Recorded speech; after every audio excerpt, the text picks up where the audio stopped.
Hi guys, welcome back to my channel. I'm Lamide and we're here for another episode of Adulting is the Ghetto. I have an amazing guest with me today. Rhieve, would you like to introduce yourself? Yeah, hi, my name's Rhieve. I'm from New Zealand. I'm Lamide's friend of course. Yes. Yeah, blessed to have a friend like Lamide here. So. The future is now.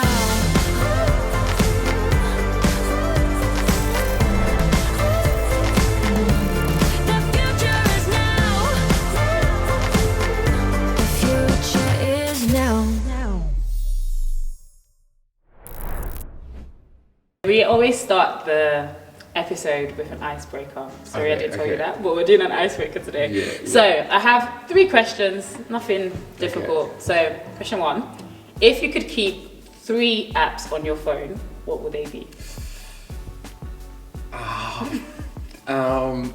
Like does my alarm, do I have to say that? Or like any, you could only have 3 apps on your phone. Okay. So you can buy an alarm. Messenger. Okay, yeah. Yeah, I need Messenger. Mm-hmm.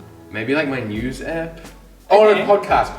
Okay. Yeah. Like Spotify or just like. Oh, and Spotify, yeah. Okay. Is Spotify not for podcasts? Nah, I use podcasts for some reason, but that's a good point. Okay, those 3. So, Messenger, podcast, and Spotify. That's a real boring. No, I think that's fair. It's not 3 at all. What would mine be? I can't remember. So I initially said like my banking app, but then I want to get to a point that I don't need to know how much is in my account because I just have so much money. Yeah. So I was like, maybe not that. So I was like, maybe WhatsApp. I said WhatsApp. Oh, yeah. Notes, because my life is on like my notes. The third one is always, I think that can be moved, but I'm like maybe TikTok now, just because like I need something fun and I don't need like something too serious. Yeah. But if not TikTok, then maybe I'm trading out podcasts for notes. That's okay. Yeah. Fair. Yeah. And what is the favorite thing that you've bought this year or last year? Because we're only in like the beginning of the year, so yeah. The favorite item or thing that you bought. I got some like new noise cancelling headphones that like my other ones had broken, and then I just kept using them, but they weren't blocking out sound. And then I got some new ones, and I remembered how good it is for them to actually be noise cancelling and stuff. And then your favorite tradition or like holiday. Probably, and we might get to this, but like my favorite holiday of late is like Matariki, which is like the lunar and star new year back home for the indigenous people there. So cool. Yeah, but it's just been like last year made an official holiday in New Zealand. Nice. So, okay. What, like you actually get a day off and stuff. Oh, that's really cool. But before it was just like kind of locally celebrated and things like that. And how do you celebrate it? Yeah, like one thing you do, like you wake up really early in the morning and you like cook all this food in like an underground oven. But as soon as the food comes up, you make sure to cover it really quickly. And then you go outside and you kind of like, Matariki is actually like a star constellation in the sky. It's like the appearance of that star constellation means it's like the new year. And then you kind of like do some prayers and chants and things, and you like release the smoke that's come, or the steam that's come from the food, and it's like feeding the kind of stars and that's cool. deities. And when is it? Like it's like round about June, but it kind of will vary depending on like each year, because it's just how like the calendar. It's like it's a bit complicated. Yeah, no, fair. It's around June every single year. And why is it your favorite? Just out of Sorry. I guess because it's just like close to my heart as like an indigenous person. So it's nice to celebrate something that's not really like one of the classic ones. Yeah, like commercialized. Yeah, it's not. That's a good point too. It hasn't been like fully like commercialized as of yet, but so it's not like stressful like that. You know, like. It's just actual celebration. Yeah, that's right. Yeah, and everyone gets together. It's got all the other tenets of like big celebrations, so all families and stuff get together. That's really cool. Yeah. I love that. What's yours? Oh, I think Easter. Oh yeah. Yeah, I think because for me, so I'm a Christian, so I think like because Christmas is good, it's family, but like when you deep what Easter is for me, I was just like, wow, that's so cool. Yeah. So Yeah, I think Easter. So like the real Easter. Yeah, not the bunny I don't care for come on. I get sports if I eat chocolate anyways, but like the actual celebration of Easter. And I think like so on like Good Friday we only eat fish and like the different like parts of it as well. So Easter. So now we're gonna get into the main bits like who's Rhieve, you know? Okay, so who are you? Like how would you describe yourself? How would you introduce yourself? Okay. I guess first and foremost, I would say that I'm a Māori person. I'm a Māori man, or like a tāne is how we would call it. Okay. I don't know, this might be like too quick, too fast, but I like... Let's get into it. I've thought about this question a lot. I've thought about this question a lot. And like, there's all these kind of other markers that are tossed around as to how you should be defining yourself and stuff. Should it be your ethnicity? Should it be like your religion and all those things? And like, I do, I guess, endorse those things and get amongst those things too, but on my journey of figuring out what is most important to me, like, I came to like kind of a fuzzy conclusion and warm and fuzzy conclusion for myself, being like, I just want to be like a kind person. Yes. I want to be a nice person or a lovely person. That's kind of, before anything else, if I can be that, then I've like fulfilled much of that like self-defining identity kind of like mission of when someone asks me. But if like someone asks me like who are you, and I'm like, I'm a kind person. No, it doesn't really like register really quickly to like like okay, what's that about? Yeah. Like, but come on, what are you actually like? Yeah. But that's part of it, isn't it? Like, why is it a case that like before, if you were to introduce yourself, you kind of say what you do, how old you are, all the other things, but who actually are you? You know, so I'm Rhieve, I'm a kind person, it's quite cool. Well, for a long time it does, but like depending on the context, it just is those things like, I'm an EPP student, or like I don't know, I'm also like a son, like I pride myself on that identity, but if you're just asking me straight, raw, like none of that context and stuff is around, like I'd hope to say that, I'm like an Indigenous man, and I'm also like hopefully striving to be a kind person. I think you're a kind person. Thanks. No, I think you're already there. Because I think even since I met you, because we've only probably spoken properly and getting like closer over the past few months, but when I first met you, I was like, I'm gonna like him, he's cool. Just like the way you carry yourself and just like the kindness that you show to everyone. I don't think you would ever meet someone like in the class or just in general and just be like standoffish. And I think you have that very welcoming vibe to you. Hope you do. That's what I try to do. Okay, so how would you describe your adulting journey in one word? I get dynamic. Okay. Expand. Why? I guess because I feel like I've like just sometimes I feel like I'm bouncing between a whole lot of different ways of becoming an adult, or like, but then sometimes I feel like I'm simultaneously engaging in all of those ways at one time, and like that comes down to that context thing as well, right? Like in certain contexts I'm being an adult in different ways. So dynamic is the word.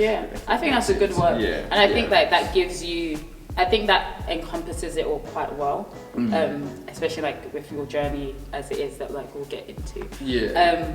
I was gonna say complicated, but then I was scared of the connotations that that gives. Let's get into that. Why complicated? Because that sort of indicates the same sort of thing, right? Like there's just like this complex system of things going on. But then I was like, I don't know, I just don't feel right about saying complicated because it sometimes sounds bad. So is complexity and complicated the same? Yes, complexity is a good word. I didn't think of that one. Complexity. Or like dynamic. But then I'm not like trying to like hype myself up and say I'm a complex person. I'm not a complex person, to realize this. I'm so multidimensional and nobody's gonna take that away. Okay. I'm there too. No, you are. You definitely are. And so your identity as a Maori man, and like from New Zealand, how has it played a part to your adulting journey, to who you are? And just in general, would you like to touch on that? Fully.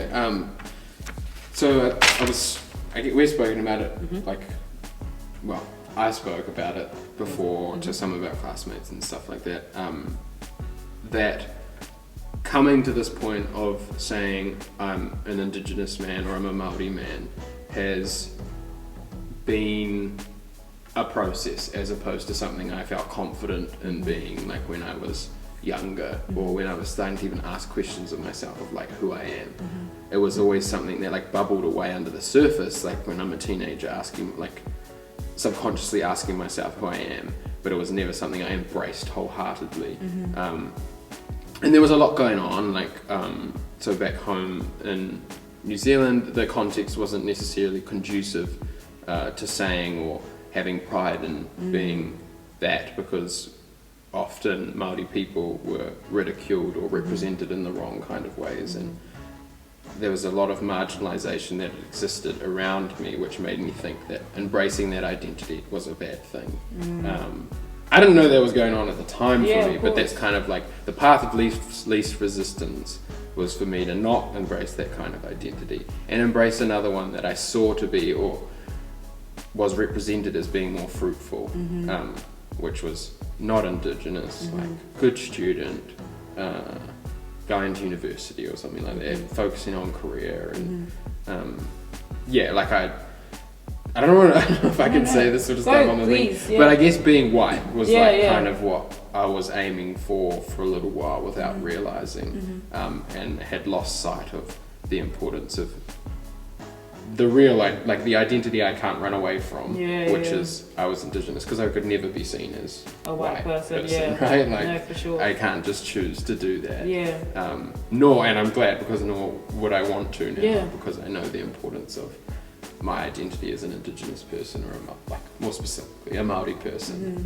No, that's really interesting, even for me. So I think since this course, maybe like more specifically, we've been doing politics of policy making, and one of the things they were discussing was like nationality, and I always say like I'm Nigerian, or like British, Black British, or British Nigerian, or whatever, and then like they were discussing, they were like, oh, so you wouldn't just say you're British? And I was like, no, like come on, like you wouldn't say you're English, and I'm like, to me English is being white, or like, and I think for me, because I wasn't born in the UK, I was born in Nigeria, that I can't just say I'm British, because though I may have lived in the UK for more of my life than I did in Nigeria, I can't just like deny that part of me in terms of how much it affects the way I live my life, in terms of making sure that like you work hard, that you embrace your culture, and even with are you really Nigerian, because I can't necessarily speak Yoruba, I can't speak my language, and then sometimes it's like even cooking the food I can, but can I? So it's like, okay, the parts, like what markers of identity or culture do you have to fulfill to be able to like identify yourself within that culture? And then it's then going back to those internal, but I was like, you know what, there doesn't need to be any complex things. I'm Nigerian. Just get into that, point. So. And I think I'm really, I find it to be a good thing, as defined by our Indigenous and like Maori people back home, is Maori have always maintained that you're Maori if you have Maori ancestry, and that's it. Like the people that try to tell you that you're not Maori because you don't do this or you don't speak this have been colonizers, or because they want to essentialize what it means to be Maori, so that less people can be Maori. So it's like weaponized in a sense. They weaponize the kind of identity to make sure that they keep a cap on what's defined as like this other thing, which is just acts as a barrier for like young people to embrace that identity, because they're like, oh, I don't know if I can call myself that because I don't speak this or do that, when like especially if we want to move towards it being that identity being something big and proud and like with carrying lots of energy, we have to get rid of those barriers and just say like, well, and that's what we maintain from the start. Like, and you know, if you talk to anybody who knows from back home, they'll say, no, don't listen to any of that stuff. That chat is coming from like colonized thoughts. And I think that's it. Are you from the ancestry or not? Like, you know what I mean? So it should be that simple. Don't add all the complexities to it, because like you said, it's a form of weaponization rather than actually bringing you closer. Even it's not even helpful. Definitely. No, that's really cool. So I think the next bit is about just knowing more about the Maori community and and you within that community as well, because it's not just about, I can read books, I can go on Google, but you and how that has affected you and what you would want us to know about it and how we can learn more, essentially. So I guess I'll start with like who the Māori people are, just a crash course. Okay. Māori people were the original inhabitants or the indigenous people of New Zealand. New Zealand was colonised by the British in the 19th century, I think, and ongoing right now. I'd call it colonisation still, but and what colonisation meant was kind of land loss, culture loss, like disenfranchisement from Māori being Māori, and a kind of like fragmenting of Māori society so that it looked different as soon as like colonisation had happened. And I was, I guess, born into that context where Māori society didn't look as though it used to. Lots of Māori don't speak that language, they're not located where they originally were, they've been displaced. They might not identify as being Māori anymore, they might be trying currently, when I'm talking about when I'm young, to divorce themselves of that identity. So I was born into, I guess, I mean, I'm not old, so there was all like 19th century was a while ago, so there's all the kind of like immediate effects of like war, land loss, displacement and stuff. I was born more of into the struggle of my generation was probably more around reclamation of identity and who we are, our culture and things. All the other stuff too, reclamation of land and things, but I'd say the part of colonisation that defines my journey mostly was I wanted to claim back just my culture and my language and the ways of thinking and being that had originally been and still are amongst many communities, but that part of what had been fragmented. And so like have been on a journey of trying to piece together those things for myself and what does it mean to really rewind that process of colonization on a kind of like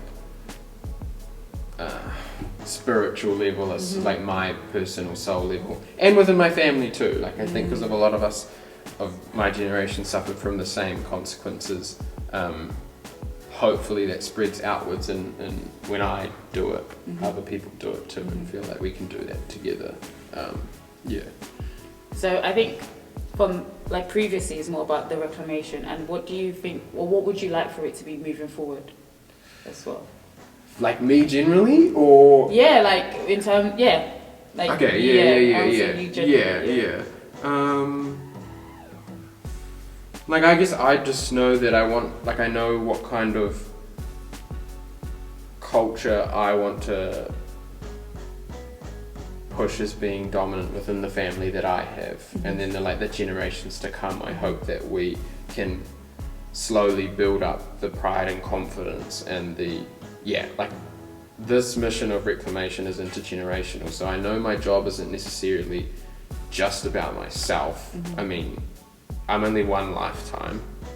I can do as much as I can within that lifetime, but what's of utmost importance is that I focus on the next gen, and then the next gen after that, so my kids, and then what their kids do and things like that, because colonization lasted many years. It can't be rewritten in one lifetime. It can't be all turned around in one lifetime. So what part of the culture, or how would you describe the culture that you would want the other, like future generations to exhibit? Like, so I've told my partner and stuff, and we've agreed that like the first language that our kids will learn will be Te Reo Māori, or the Māori language.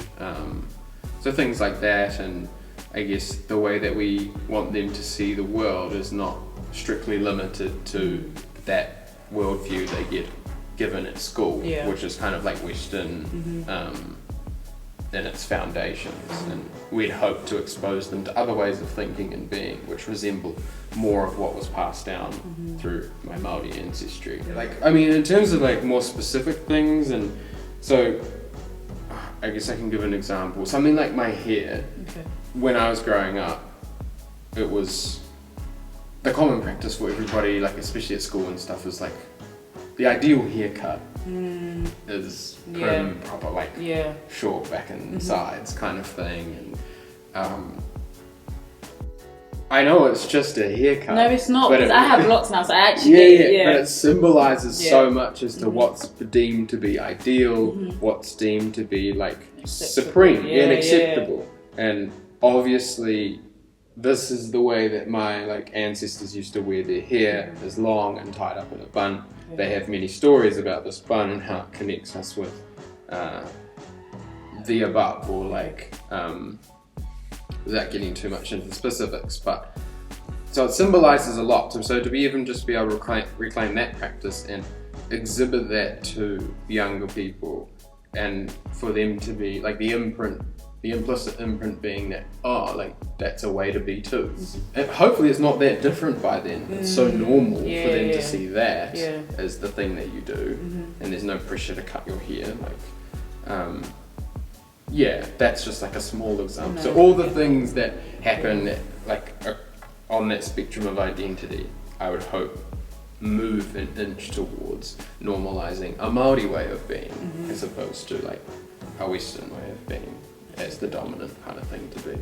And getting rid of the idea that one's like better or worse. Do you know what I mean? Because that idea, I'm not saying like, for me to then say mine's supreme is just to do what they did to our idea, like, you know what I mean? It's not to do that, it's just to say like everybody counts and it all counts, and you gotta let it be. That's who we are. So good. And I guess this leads quite well to the next question, because yesterday he did a talk and he was speaking about it's not just about who's here, it's about who's not here. So the question on like representation, how important is it to you, especially like studying in a place like Oxford where there are different cultures but yet you might still be the only one?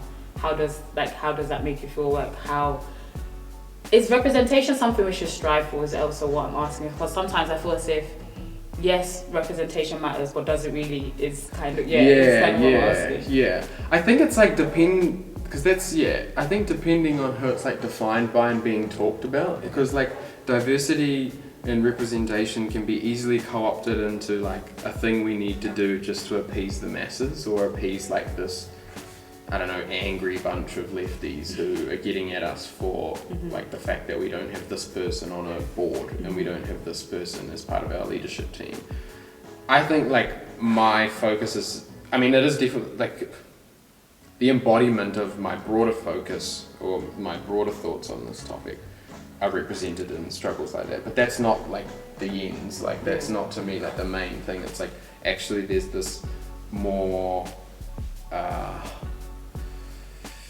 philosophical or more like, what's the word, intangible idea of representation that we should be building up as being important. We have this like, there's a saying from one of our elders back home around how like if you look at the stars, there's many different types of stars in the sky. Some are like red, some are flickering, some are really small, some are some obviously big, and they're all very different. They're all spread randomly, but they all occupy the same, you'd say, the same mat. And he says that they don't fight. And to me, that's a very beautiful thing to have to strive for. Because that's what makes the sky look so beautiful. The difference. It's the difference. Like if you had like looked at the stars and they were all just like this perfectly aligned grid of the same looking star, we wouldn't have been so inspired by the sky and the stars in the night. So it's more like a really like meta way for me, and like that's the foundation. That's what I kind of want to focus on. And the parts where I like, when it gets embodied in real life, that I think are really important is when you have a whole lot more types of ways of dealing with things and working towards solutions, and a whole lot more access to just different ways of being and things. So that's why I think diversity is important. And I was talking in terms of like places like Oxford and things, if Oxford prides itself so much on being at the cutting edge of like research and knowledge acquisition, then it doesn't make sense to me that you would exclude types of knowledge that can contribute to building this bigger thing we call knowledge, which it claims to be at the forefront of. And so again, it's like an issue where representation is very important. If it's all about trying to build up something or like work together to create new things, like we need inspiration from other types of culture and stuff. My next question, or like final question, is finding the balance between being like a spokesperson for like your community and just being you, because sometimes you feel as if like you always have to show up and you might be the only Maori person in the room and you might have to now like not teach everyone, but do you know what I mean? And but then sometimes you just want to be like laid back, chilled Rhieve. So how do you find the balance? Or if I'm with my mates or something like that, or I'm meeting people like you and meeting people like in our course and making these new connections, I would hope there's a level of like there's enough connection there for them just to get a sense of my difference by me just being me anyway, because I can trust in that it will be different. And I have like, if I embrace like my culture so much and I love it so much, they will see something different even without me trying. And we all do that to each other.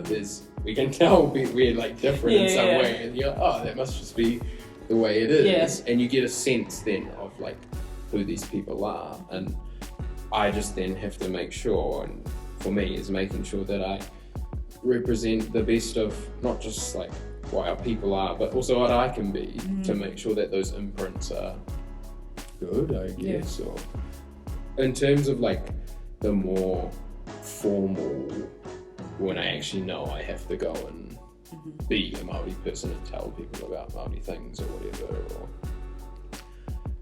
those I would hope are spread out enough that it's not like tired, like do you know what I mean? But then it's not such a dichotomy. I think that they would happen together, and it's probably just more the way I carry myself that's more important, and like that's the thing we should focus on anyway, like as opposed to like the exposés of like being a Maori person, because those things and those times, the times when those things come up, are edited and are a little bit janky in ways anyway, you know, like if you're going to do a speech and it's like all about your culture and things.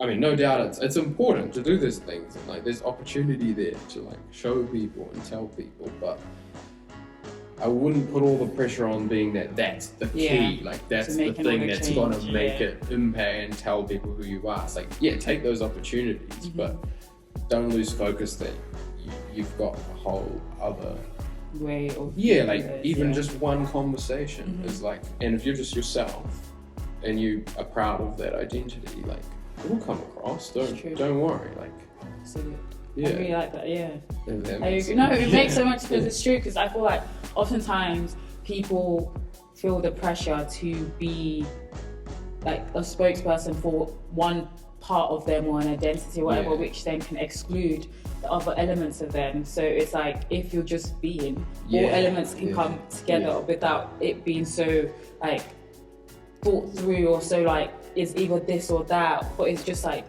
I'm just being, so everything can be represented that way. And I think it goes back to like that the how, like how do you introduce yourself or identify yourself, like being Maori isn't one thing. That again just goes back to like the idea that it is only one thing, and it can only ever be one thing. You have to do this, you have to grow your hair out, you have to be this way, speak this language and stuff like that. But there's a ton of people in the Māori world who are all very different as well. Collectively, they may have patterns that you're like, oh, they're like a culture and things like that. But for them themselves, the most important thing is that they just are that. And like that's why I came to that like fuzzy conclusion of like, like I'm Māori and I'm Indigenous. But within that, like we have this concept called aroha, and that just means love. And to me, that's like the most important thing of my Māori. That's the most important thing for me, Māori or not, like that I would hope is my identity and stuff. But obviously there's layers on top of that end up translating as like, oh yeah, it's like a Māori person, but he's also just like wanting to be a lovely person. I love that. It's so good. And then it doesn't box Māori being Māori up into like one thing. Yeah. Because then if you were to meet another Yeah. Māori person as well, you would just be like, oh, but you're not like me. Yeah, exactly. Yeah. Because, sorry, go back to No, it. But that's like, fine. the colonizers reap that privilege all the time, being able to be like, you don't say, oh, I met a Westerner, and they're just like one thing. It's like, well, that's huge. Like, there's a whole lot of different types. We're happy to accept that. That should be the same for all other cultures too. It's true. Do you know what I mean? So they get that privilege of being able to be different, change, evolve. Their culture changes over time, like, and so it's like, what is the word? It's everywhere. It's invisible Westernness because it's just so pervasive. Yeah. Because they can be whatever they want. So we'll get you weird. have to reclaim it. Yeah. No, that's so good. I think that's the end of our questions. Do you Okay, have any final words or any questions as well? Good. Have you ever met like Indigenous people before? Like in the UK, or I don't really know how often you like come across. No, I don't think so. So I think I've met a couple like Australians and New Zealand people in general, like especially at work. Yeah. But then I think I learned a lot about like Aboriginal Australians through art in like secondary school. So like their art is pretty like specific to them. So that was really, really cool, and it allowed me to like just learn more and just like these colonizers didn't stop. Like they literally came from everywhere. Bro.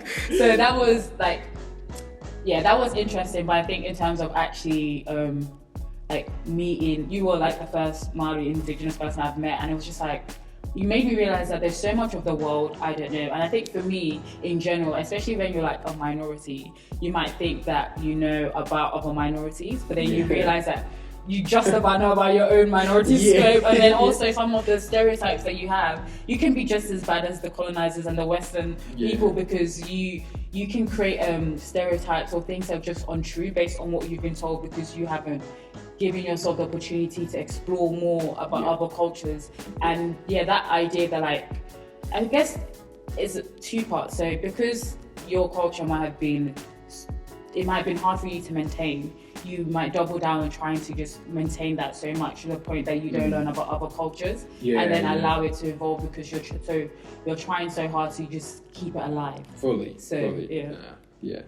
Oh, it's sick. Yeah, like that. Thank you for coming. I've been Lamide. I've been Rhieve. Yes, and you've been watching Adulting It's the Ghetto, because it is. Like, share, and subscribe, and we'll see you on the next one. Bye.